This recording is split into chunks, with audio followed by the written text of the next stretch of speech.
You ever have one of those mornings that feels like a perfect loop? Not special, not memorable, just familiar enough to feel like home? That was my Tuesday. It started with the soft hum of the coffee maker sputtering to life, the faint clatter of dishes in the sink, and the same old oatmeal I've eaten every morning since my cholesterol became a topic of conversation instead of a punchline. Kathy was in the laundry room folding towels like she always did on Tuesdays. And I was at the kitchen table scrolling headlines on my phone, sipping black coffee and pretending it didn't taste like burnt hope. It was peaceful, predictable, the kind of routine you don't question, because it's all wrapped up in love and shared history and the comfort of someone who knows how you like your socks folded. We've been married 22 years. That's not nothing. That's not, let's see how it goes territory. That's, we've seen it all territory. 2 kids, a dog that lived and died in this house, a few health scares, and 1,000 inside jokes. The kind of bond that makes you think nothing can shake it. But I'll tell you something. It's the little things that sneak up on you. Not the big betrayals, not right away. It's always something small. For me, it was a smell. Yeah, I know how dumb that sounds. But that morning, when Kathy leaned over the table to grab the newspaper, I smelled cologne. Not mine. Not some lingering spray in the air. Not a scent she'd wear. Just him. Whoever he is. It was faint, like the last note of a song, but it hit me in the gut. I didn't say anything. Didn't even flinch. I just stared at the paper like it had the answer to a question I hadn't asked yet. Funny how fast your mind can go from calm to chaos. 1 second you're wondering if your team's gonna win this weekend. The next you're trying to figure out if the woman you've loved half your life is wearing another man's scent. Maybe it was nothing. Could have been from the store. Could have been from hugging someone. Could have been laundry detergent. Could have been. But it didn't feel like nothing. It felt like the start of something I didn't want to face. I didn't say a word. I just nodded at whatever Kathy said next, and went back to scrolling like I hadn't just felt the ground shift under my feet. There was a time, and I swear it wasn't even that long ago, when Kathy looked at me like I was something special. Not in the over-the-top romantic comedy kind of way. Just with warmth. With belief. Like she saw all the stuff I never really said out loud, and liked me anyway. We met in college. Not in some fairy tale meet cute. Just 2 people in a psych elective, sitting next to each other out of alphabetical luck. She borrowed my notes once.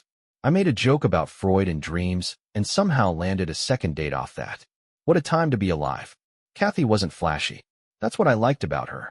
She was sharp, kind in a quiet way, and could make an empty apartment feel like home with a $10 candle and 2 throw pillows. She didn't need much, or at least, back then, it felt that way. We were broke together, eating boxed mac and cheese, and splitting gas money to visit her parents. And somehow, those were some of the happiest years of my life. We got married young, but we were ready. Or maybe we just didn't know better and thought being in love was enough. It sort of was, for a while.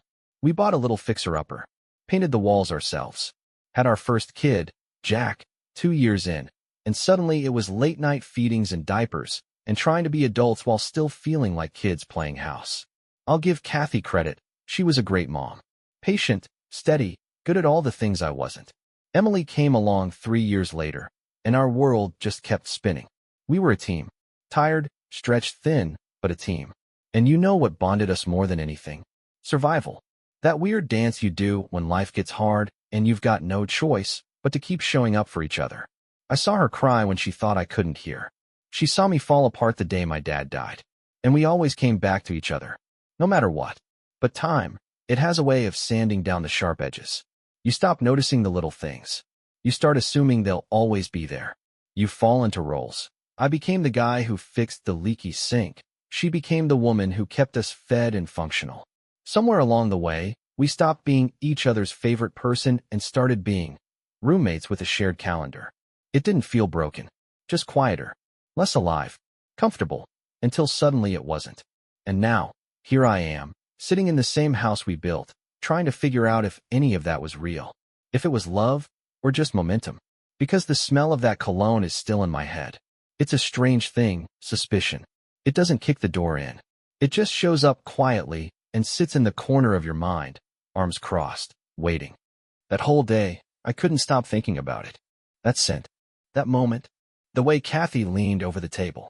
The faint trace of something not mine. I kept telling myself it was nothing. I wanted to believe that. I needed to. but you can't unknow what you felt. She acted normal the rest of the day, like nothing was off. She laughed at something on her phone, asked me if I wanted chicken or pasta for dinner, reminded me about Jack's tuition bill. It was all perfectly ordinary, but that's what made it worse. Because now I was watching everything she did like it was part of a script. I hate that feeling. That second-guessing. Picking apart every look, every pause in a sentence. Was she texting someone when she turned her phone upside down? Was that smile forced? Was that a new perfume? Or just the one she's always worn and I've stopped noticing? You start to doubt your own eyes. You start questioning whether you're the paranoid one or the blind one. I thought about asking her, just blurting it out, "Are you seeing someone?" But I didn't. Not because I was afraid of the answer, though maybe I was, but because I knew once I asked, things would change. And I wasn't ready for that. Not yet. There's this strange in-between place when you think something's wrong, but you haven't proven it yet. You can't act. You can't accuse. You can't cry. You just observe. Quietly. Like a ghost in your own marriage. I watched her make dinner that night. I watched her set the table. I watched her light a candle like she always did, except now it felt like a lie. Like even the flame was pretending. And I hated that I couldn't trust her. But more than that, I hated that I couldn't trust myself. Was I being a fool for doubting her? Or a fool for not doubting her sooner? It happened the next day. Just a quick wave and a casual chat over the fence with our neighbor, Pete. The kind of guy who always has a rake in his hand, even if there's nothing to rake. Retired early, lives for yard work and neighborhood gossip. We were talking about absolutely nothing, weather, football, how my gutters needed clearing, when he paused, looked toward our house, and said something I didn't expect. He said Kathy had been looking really happy lately. Real glow to her, he said. Must be all those workouts she's been doing. Or maybe that new friend of hers. I just blinked at him. New friend? He shrugged, like it was nothing.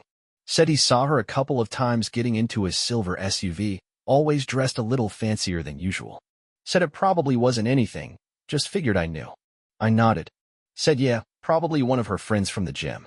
Played it cool. Inside, though, I felt like someone had just punched me through a smile. She hadn't mentioned anything about new friends. No talk of meeting up with someone. And as far as I knew, she hadn't changed her routine. Or maybe she had, and I just stopped paying attention. That conversation stuck with me like a splinter. Not because of what Pete said, but because of how it made everything else click into place. The new phone habits. The sudden interest in self-care. The way she always seemed to have plans that didn't include me. I didn't rush to any conclusions. I just took the information and sat with it. Let it settle. Because that's what you do when something big is starting to form. You don't panic. You pay attention. I started watching more closely. Where she went. How long she was gone. What she wore. The way she smiled at her phone. And it wasn't just the details. It was the gaps between the details. The stuff she didn't say. That's when I knew. Even if I didn't have the proof yet. Even if it was still just gut instinct and vague neighborly comments, something wasn't right. Not in that subtle, maybe we've grown apart kind of way. This was different. This was intentional. She was hiding something. And for the first time in our marriage, I was hiding something too. Because I wasn't going to ignore this. I wasn't going to brush it off or pretend. I was going to find out what was going on. Quietly. Carefully. And on my terms. I bought a small notebook the next morning. Just a plain black one. Nothing flashy, nothing that would raise eyebrows. Slipped it into the drawer next to my socks, right under an old birthday card she gave me years ago. Funny how life works. One drawer, two versions of a marriage. I called it the ledger. Not out loud, not on the cover. Just in my head. Because that's what it was, a record. A log of movements, stories, inconsistencies. Her version of events, and what I saw with my own eyes. Not because I was obsessed with catching her, but because I needed clarity. I needed the truth to be more than just a gut feeling. That afternoon, she said she was meeting Lauren from book club for coffee. Book club meets Thursday nights. It was Monday. Noted. She came back 2 hours later with a bag from a store I didn't recognize and a receipt tucked carelessly inside. Shoes. Expensive ones. Not her style. Not for book club. Noted. A couple days later, she left for yoga in a full face of makeup. Said she was meeting the girls after for smoothies. Came home 3 hours later. No yoga mat. No smoothie. Hair slightly windblown like she'd been driving with the windows down. Noted. I wasn't angry. Not yet. I wasn't even sad. I was focused. The way a man gets when something he thought was solid starts to crumble, and he doesn't want to watch it fall without understanding why. It wasn't about catching her in the act. It was about answering the question that kept me up at night. When did we stop being us? And maybe more importantly, was I the only one who noticed? I kept it all quiet. I acted normal. I smiled when I had to, kissed her on the forehead like nothing was wrong.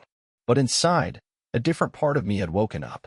The part that doesn't assume good intentions. The part that doesn't leave the door unlocked. And every night, when she went to bed before me, which she suddenly started doing more often, I'd write. Times. Details. What she said. What didn't add up. By the end of the week, I had 3 full pages. It wasn't proof, but it was a pattern. And patterns don't lie. Saturday morning rolled in like any other. Sunlight through the blinds. Coffee on the counter. Kathy in her robe, humming some old tune she probably heard on the radio. You'd think nothing was wrong if you didn't know what to look for. But I knew. She said she had a massage appointment at 10, then lunch with Lauren. That name again. Lauren. Per Lauren. The world's busiest cover story. I waited 10 minutes after she left. Long enough not to seem suspicious if she forgot something and turned around. Then I grabbed my keys, tossed on an old jacket, and followed. Now, listen, I'm not proud of this part. I don't get any satisfaction from it. But when your gut's screaming and your brain's spinning, sometimes you need to see it to believe it. She drove downtown, like she said, but she didn't pull into the wellness center. She cruised right past it. No hesitation. No turn signal. Just kept going. I stayed 2 cars behind. Traffic was light. Rain had started to mist, giving everything that weird blurry look, like the world couldn't decide what version of itself it wanted to be. Eventually, she pulled into a strip mall on the edge of town. One of those half-dead places with a liquor store, a vape shop, and a coffee place that changes names every year. She parked. I pulled into a lot across the street and waited. She wasn't alone long. Silver SUV. Driver's side door opens. Some guy gets out. Tall, athletic build, sunglasses despite the clouds. He walks over to her car like he's done it 100 times before. Like he knows her. Knows the timing. Knows the routine. She gets out. Smiling. Laughing. Then she hugs him. Not just a quick hug. Not just a friend hug. That kind of slow, familiar embrace you don't give to a workout buddy or your second cousin. That hug said more than any of her words ever had. They went into the cafe. Disappeared inside. I didn't follow them. Didn't need to. I just sat there with my hands on the steering wheel, feeling the kind of stillness that only comes after something breaks. I didn't cry. I didn't scream. I didn't even feel much, to be honest. Just a numb clarity. The fog outside matched the one inside me. She wasn't where she said she'd be. She wasn't with who she said she'd be with. And the man she was with looked like he'd been part of her life longer than I realized. So, no, I didn't follow her for answers. I followed her to confirm the answers I already had. I didn't sleep that night. Not because I was tormented or heartbroken or pacing around like a man in a bad movie. No, I didn't sleep because my brain wouldn't shut off. I kept seeing him, that guy in the SUV. Cool, confident, hands in his pockets like he had nothing to hide. And why would he? He was winning. The next morning, while Kathy made pancakes like nothing had changed, I sat at the table sipping my coffee and pretending to scroll through news. But I wasn't reading headlines. I was trying to remember every detail about him. His build, the way he walked, the brand of his jacket. Anything I could use. After she left to run errands, I opened my laptop. I don't consider myself a tech guy, but I'm not clueless either. And when a man's got motivation, he becomes a quick learner. First step, the SUV. It was a newer model, silver Lexus, tinted windows, vanity plate. I remembered enough of it to plug it into a local plate search tool. Sketchy, yeah. Legal? Probably not. But it worked. His name was Todd. Of course it was. Todd Brennan. I'll admit it. I laughed. Not because it was funny, because it was exactly what I pictured. Todd Brennan. Sounds like a guy who works in sales, calls himself a people person, and thinks wearing loafers without socks makes him edgy. A little more digging, and I found him on LinkedIn. Real estate agent. Recently divorced. Mid-40s. All smiles and fake charm. The kind of guy who'd hand you a business card and flirt with your wife in the same breath. I found his Facebook too. Most of it locked down, but not everything. Public check-ins, gym selfies, pictures from wine bars and rooftop dinners. No pictures of Kathy, of course. He was careful. Smart. Probably not his first affair. And yet, I wasn't angry at him. Not really. You can't blame the fox for getting into the henhouse if the door was left wide open. I kept thinking, this is who she chose? This guy? Not just to sleep with, but to lie for, to sneak around for, to risk everything for. And that was the part that stung. Not the cheating itself, but what it said about how she saw me. I used to be the man she looked at with that smile. The one who made her laugh in parking lots and feel butterflies at dinner tables. Now that seat belonged to Todd.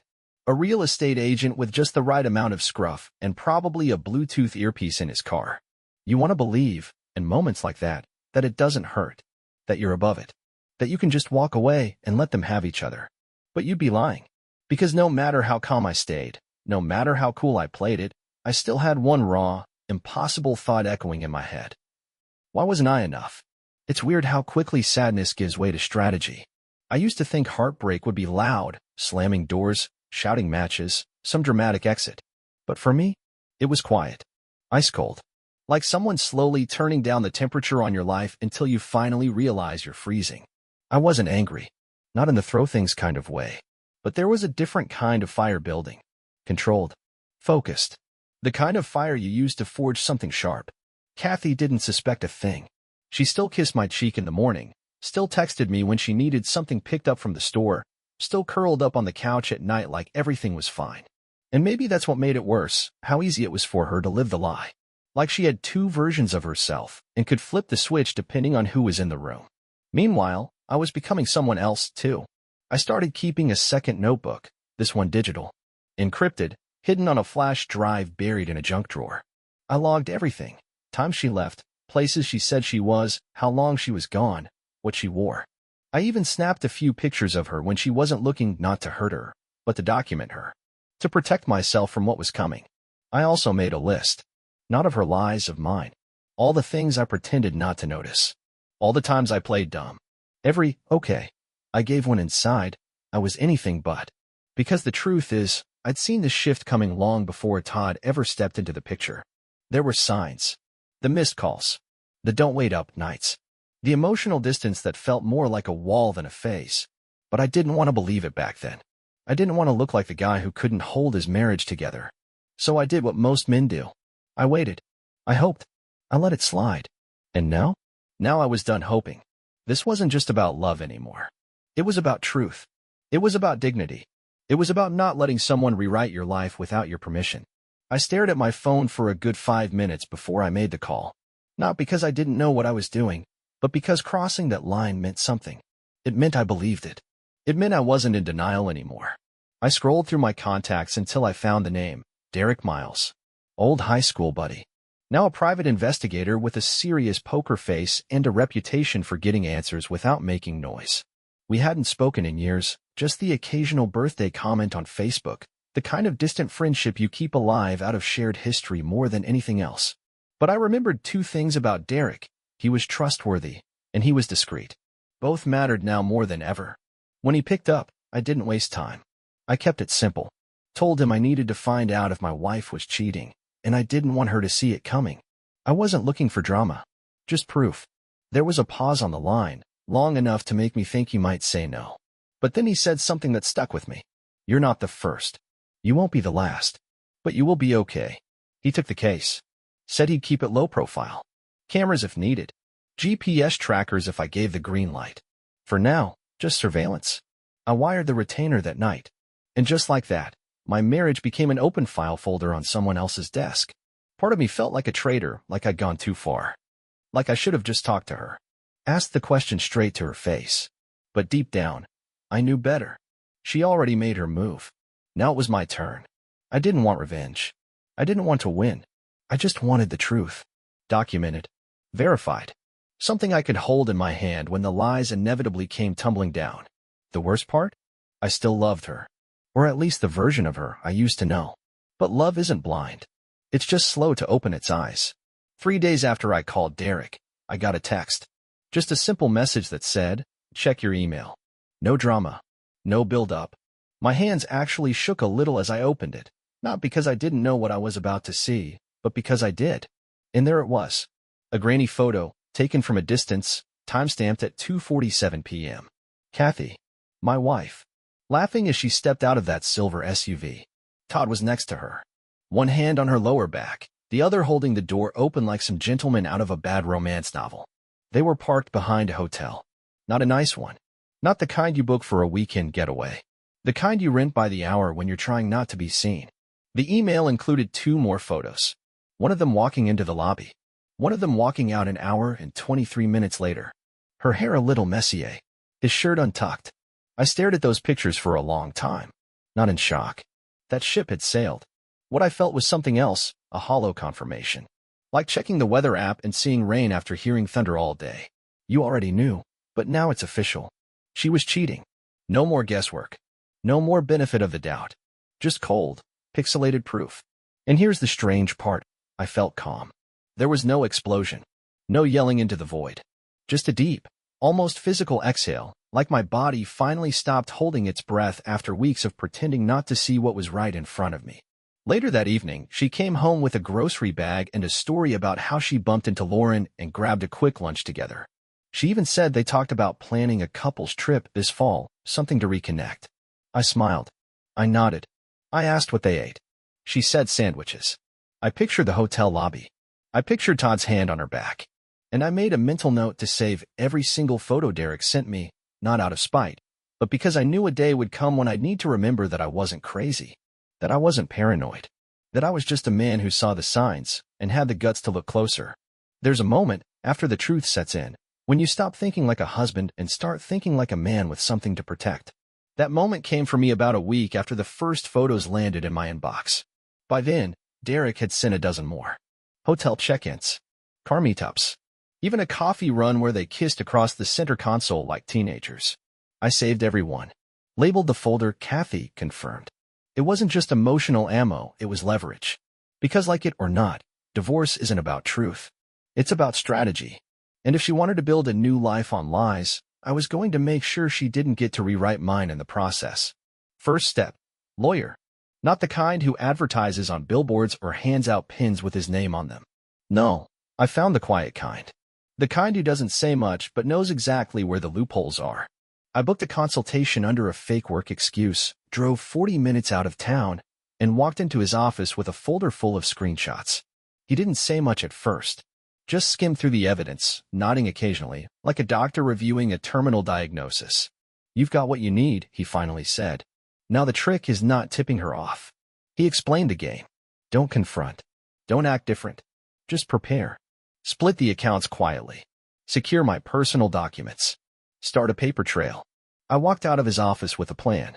And for the first time in weeks, a sense of control. Funny how that works.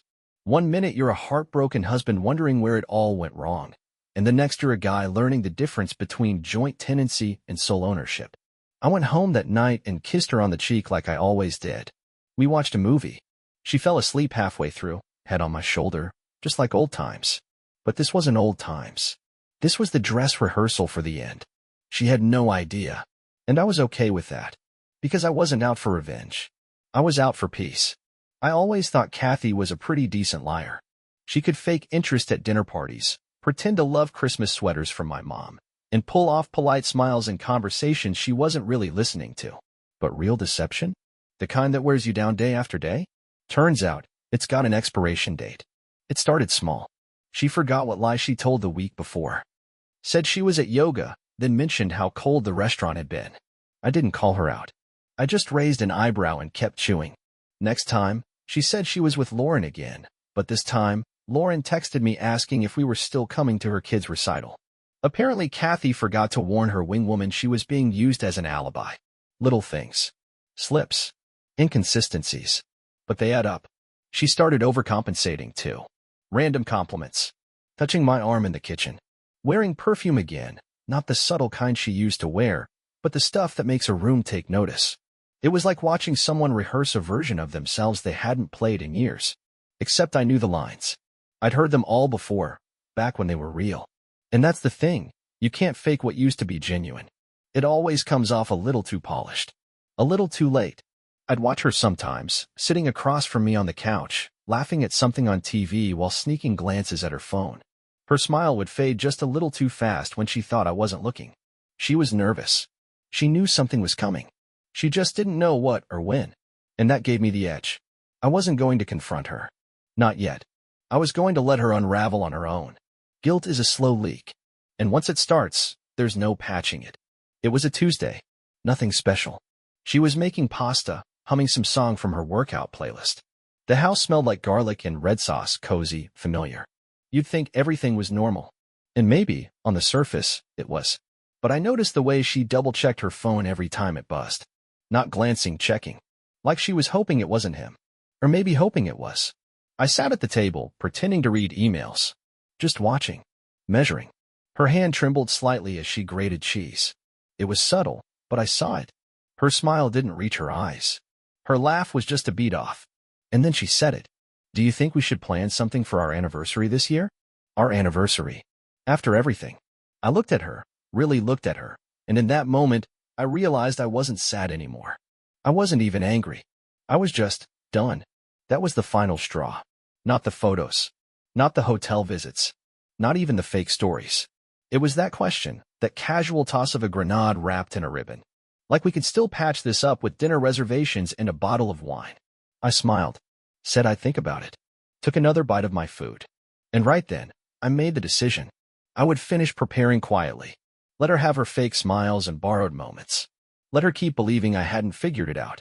But the truth was settled now. This wasn't a marriage anymore. It was a performance. And mine was almost over. It all started with a storage unit. Small, 10 by 10. Month-to-month lease under my middle name. I moved things out slowly, a box here, a folder there. My passport. Important documents. A few keepsakes I didn't want to risk losing in the crossfire. Kathy never noticed. She was too busy juggling her stories, keeping her worlds from colliding. I let her. I opened a new bank account. Solo. Moved just enough to raise no red flags but keep me safe. I even got a P.O. box in a nearby town. My mail started to trickle in with a new zip code attached. Felt strange at first. Like I was faking someone else's life. But it didn't take long to feel right. Then came the hardest part, the lawyer. I signed the paperwork on a Friday. No witnesses. No drama. Just a clean, cold signature and a notary who didn't even blink. The petition would be filed Monday. Served by the end of the week. The lawyer told me it might get ugly. Said Kathy could flip the moment she realized she didn't see this coming. That I wasn't begging. That I wasn't giving her time to rewrite the narrative. I told him I was ready. Because I was. The truth is, I'd already left. Not physically, not yet, but emotionally, mentally. I was halfway out the door the moment I saw her step out of that SUV. This marriage had ended in silence, not shouting. No explosions. Just the quiet click of a door I was no longer holding open. So I made the final preparations. Took one last look at our bedroom, our kitchen, the space where we built something once worth holding on to. Then I waited. Not for her to confess.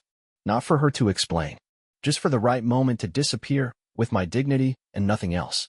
The morning I left was so normal it felt like a joke. Kathy was in the kitchen, pouring coffee. Same blue robe she's worn for years. She asked if I wanted toast. I said no, thanks. My voice didn't crack. My hands didn't shake. I'd already packed everything important the night before, half of it already sitting in the storage unit, the rest tucked into a single duffel bag in the back of my car. Clean break. No mess. No second chances to talk myself out of it. I told her I had an early meeting. She smiled. Told me not to work too hard. Kissed my cheek. That was the last moment. I stepped outside into the cool morning air, closed the car door behind me, and pulled out of the driveway like I was going to the office. But I wasn't going to the office. I wasn't coming back. The divorce papers would be in her hands by noon. Everything else, the lies, the pretending, the weight of not knowing, that was her burden now. I had carried it long enough. Driving away, I didn't cry. I didn't rage. I didn't replay the good times or the bad. I just drove. Window cracked, music low, the road unfolding in front of me like it had been waiting for this moment all along. I thought I'd feel more. But maybe I already did, weeks ago, when trust turned into suspicion and love turned into observation. Now, all I felt was space. Empty, yeah, but also clear. Clean. And maybe somewhere in that space, there's room to rebuild. Not with her. Not anytime soon. But maybe, someday, with someone who doesn't make me second-guess everything. Or maybe not. Maybe I just needed to be alone for a while. Either way, that house behind me, it wasn't home anymore.